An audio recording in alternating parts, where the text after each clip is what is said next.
side থেকে out বলছে আর out করে কেউ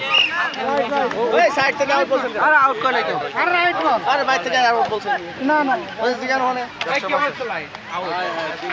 কি অবস্থা